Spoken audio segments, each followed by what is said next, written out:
Já perdeu um cliente porque o teu orçamento estava muito alto? Ou pior, já aceitou um trabalho que virou um pesadelo porque você acabou não coletando as informações corretas desde o início? Se respondeu sim para qualquer uma dessas perguntas, você não está sozinho. A maioria dos profissionais de ergonomia comete os mesmos erros. Ou fazem orçamentos genéricos demais que espantam os clientes, ou orçamentos baixos demais que se transformam em prejuízo. E se eu te disser que existe uma fórmula para resolver esses dois problemas de uma vez só? O segredo não está em ter os melhores equipamentos ou ter anos de experiência. O segredo está em fazer as perguntas certas no momento certo. E é aqui que você vai aprender quais que são essas perguntas. Nos próximos minutos, você vai aprender como coletar informações que vão tornar o teu orçamento irresistível para o cliente, por que 90% dos profissionais falham na parte mais importante desse processo e o método passo a passo que transforma informações básicas em propostas vencedoras. Então, te prepara, porque no final dessa aula, você nunca mais vai fazer uma proposta de orçamento às cegas. Então agora vamos para a tela que eu vou te mostrar o passo a passo para você fazer o teu projeto de orçamento decolar. Esse aqui é um roteiro que eu criei com base na minha experiência de 18 anos atendendo empresas. Aqui eu sintetizei as informações que você precisa obter da empresa para poder ter elementos para compor o teu orçamento, seja ele para avaliação ergonômica preliminar, seja ele para análise ergonômica do trabalho. O primeiro passo vai ser você, então, solicitar para o cliente uma lista completa de todos os setores ou departamentos que a empresa tem. Dentro de cada um desses setores, você também precisa conhecer todas as funções ou todos os cargos existentes nele. Isso vai incluir desde os cargos administrativos até as funções operacionais, seja passando por supervisão, coordenação e direção. E por que isso é importante? Essa informação ela é muito importante para a gente dimensionar o escopo do trabalho. Imagina só a gente tentar fazer um orçamento sem saber se a gente vai analisar 5 ou 50 funções diferentes. Se a gente tem essa lista completa, você consegue identificar quais funções são prioritárias para fazer a análise ergonômica ou a avaliação preliminar e entender a complexidade organizacional, além de também ter uma visão geral de toda a operação que a empresa faz. Além disso, essa informação também vai te ajudar a identificar possíveis interfaces entre setores que podem gerar riscos ergonômicos específicos. E uma forma simples para você fazer essa pergunta é chegar para a pessoa com quem você está negociando e perguntar: você pode compartilhar uma lista completa dos setores da empresa e das respectivas funções ou cargos de cada um? Se possível, por favor, inclua tanto os cargos administrativos quanto operacionais. E ainda também indique, se for viável, quais as principais responsabilidades de cada função. Agora que a gente já tem a estrutura organizacional mapeada, o próximo passo vai ser a gente entender a dimensão quantitativa dessa estrutura. E para isso, a gente precisa ter a lista de setores e funções nas nossas mãos e saber quantos trabalhadores que tem em cada função e em cada setor. Em alguns casos, também vai ser importante a gente conhecer o número exato de postos de trabalho, principalmente naquelas áreas operacionais, onde às vezes tem algum tipo de revezamento de turnos ou algum compartilhamento de postos de trabalho. Esses números eles vão ser essenciais para a gente dimensionar a amostragem estatística do estudo. Então, por exemplo, se uma função só tem 2 trabalhadores, provavelmente a gente vai ter que analisar os 2. Mas se tem 200 na mesma função, a gente tem que definir uma amostra representativa. E além disso, esses dados vão ajudar a gente a identificar funções que têm uma carga operacional mais elevada e que podem precisar de mais atenção na hora de fazer a análise. As funções que têm muitos trabalhadores, elas geralmente vão indicar para a gente atividades repetitivas ou atividades com alta demanda, que vão ser fator de risco ergonômico de uma forma muito importante. Deixa eu parar a aula aqui só um pouquinho para pedir uma coisa muito importante para você me ajudar. Se você está gostando do conteúdo dessa aula, já deixa o like aqui embaixo no vídeo e aproveita para se inscrever no canal. Estou contando com você. Nesse caso, você pode perguntar para a pessoa ou para o gestor com quem você está negociando: quantos trabalhadores estão designados para cada função ou para cada cargo que você listou? E, se possível, por favor, inclua informações sobre turnos de trabalho.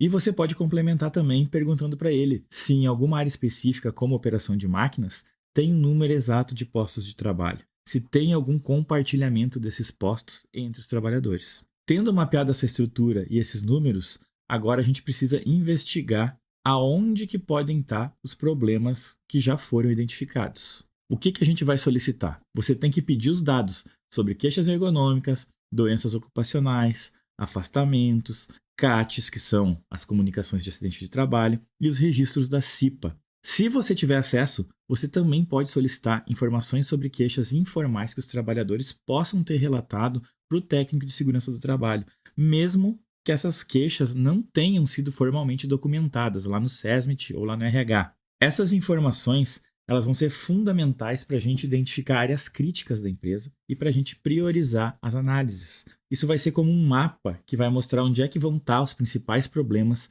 e aonde que você tem que focar a tua atenção primeiro. Aí que está a demanda. Os dados históricos vão revelar padrões. Se tem muitos afastamentos por LERDORT em um determinado setor, isso vai indicar problemas ergonômicos que vão precisar de atenção imediata. Além disso também, essas informações vão ajudar a justificar os investimentos em melhorias e vão demonstrar um retorno financeiro que a análise ergonômica vai poder proporcionar através da redução de afastamentos e dos custos com a saúde ocupacional.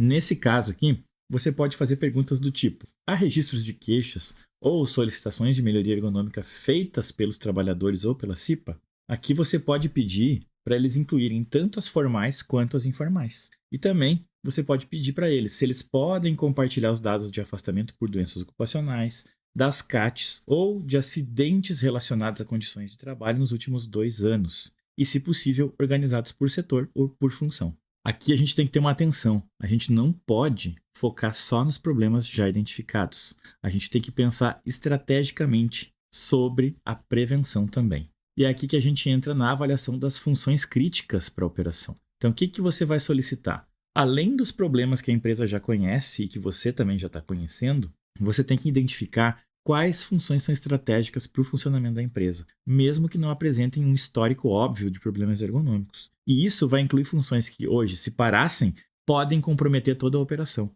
ou funções que exigem uma alta precisão e uma alta concentração.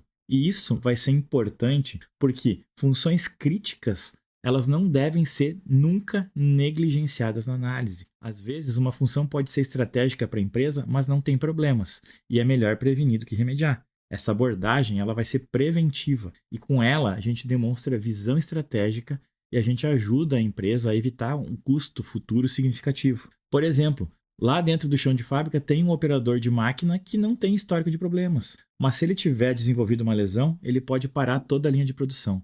Então, a gente precisa identificar essas funções para implementar medidas preventivas antes que esses problemas apareçam. E para isso, uma boa pergunta é: quais funções ou cargos que são considerados estratégicos para o funcionamento da empresa, mesmo que não apresentem um histórico óbvio de queixas ou problemas ergonômicos? Para ajudar na resposta, você pode pedir para eles pensar nas funções que, se parassem hoje, comprometeriam toda a operação ou que exigem alta precisão dentro da empresa. Tendo uma visão completa dessa situação, agora a gente vai verificar se tem algum trabalho já realizado que possa ou não ser aproveitado. O que a gente vai solicitar? A gente vai solicitar relatórios de análise de risco anterior e documentos como, por exemplo, o PCMSO, o PGR, relatório de CIPA ou alguma avaliação ergonômica que a empresa já tenha.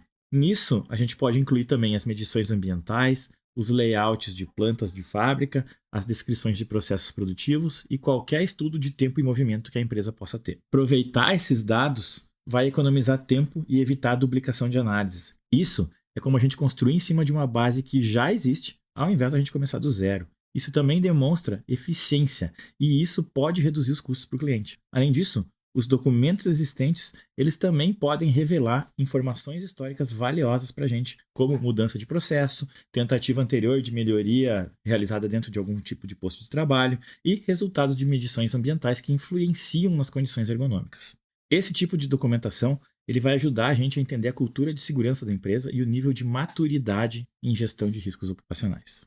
É aqui que você vai perguntar se a empresa já tem documentos como o relatório de análise de risco anterior, como o PCMSO e o PGR. E também vai pedir para eles se eles têm algum layout de planta ou descrições de processos que vão nos ajudar a fazer esse entendimento. E você também pode perguntar se a empresa tem algum tipo de medição ambiental de ruído, temperatura e iluminação que a gente possa analisar como parte desse processo. E aqui tem que ficar claro, a medição ambiental para ergonomia não é a mesma do LTCAT, que é para laudo técnico de condições ambientais de trabalho. As medições de ergonomia, elas focam em conforto. Então, a gente vai ter parâmetros diferentes, como, por exemplo, na avaliação de iluminação, os parâmetros que estão lá dentro da NH11. nos parâmetros de temperatura, a gente vai ter que achar uma forma de avaliar. Hoje, o padrão ouro é a ISO 7730 do PMV e do PPD.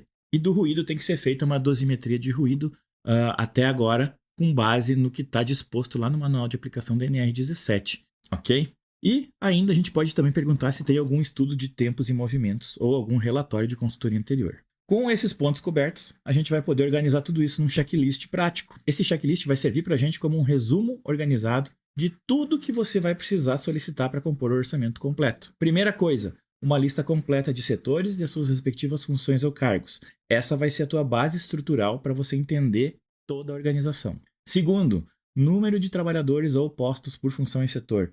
Isso vai definir a dimensão real do trabalho e a complexidade da amostragem. Terceiro, histórico de queixas, doenças ou acidentes, incluindo dados de afastamentos, CATs ou queixas formais. Aqui você vai identificar os problemas existentes e as prioridades. Quarto, identificação das funções críticas para a operação. Essa vai ser a tua visão estratégica preventiva para ajudar a evitar problemas futuros. E quinto, relatórios ou documentações existentes, como PCMSO, PGR, relatório de risco e avaliações ergonômicas. Isso vai otimizar o teu trabalho e vai reduzir custos. E agora, para finalizar, eu vou compartilhar algumas dicas importantes que vão fazer toda a diferença na tua apresentação. Primeiro, você tem que reforçar a importância do levantamento prévio. Você tem que sempre explicar para o cliente que quanto mais informações forem fornecidas, mais estratégico e preciso vai ser o teu orçamento. É um investimento de tempo que vale muito a pena e que vai acabar resultando num trabalho mais eficiente. Deixe claro para ele que essa etapa inicial vai evitar surpresas durante a execução do projeto e também garante que o orçamento vai refletir exatamente as necessidades da empresa. Depois, você vai preparar um formulário prévio. Então, você tem que estruturar essas perguntas em um template simples e que esteja organizado para facilitar o preenchimento pelo cliente. Isso vai demonstrar profissionalismo e organização desde teu primeiro contato. Um formulário bem estruturado também facilita a análise posterior desses dados e também vai mostrar que você tem um processo maduro e confiável. E por fim, quando as informações forem extensas ou incompletas, você tem que propor uma etapa inicial de diagnóstico para organizar tudo de uma forma clara e estruturada. Isso vai mostrar que você tem um controle do processo e que você está preparado para lidar com os diferentes cenários e com as complexidades organizacionais. Se você seguir todos esses passos, você vai ter todas as informações para conseguir estimar o tamanho do trabalho e compor um orçamento que vai ser justo, tanto para você quanto para o teu cliente.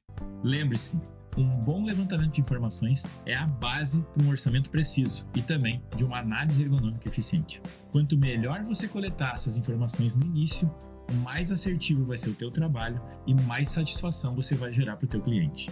Esse roteiro que eu te passei vai garantir que você monte um orçamento preciso e também que você mostre competência e autoridade para o cliente. Seguindo essa sequência lógica, você estabelece confiança com o cliente e estabelece as bases de um trabalho de excelência que realmente atende às expectativas de cada organização.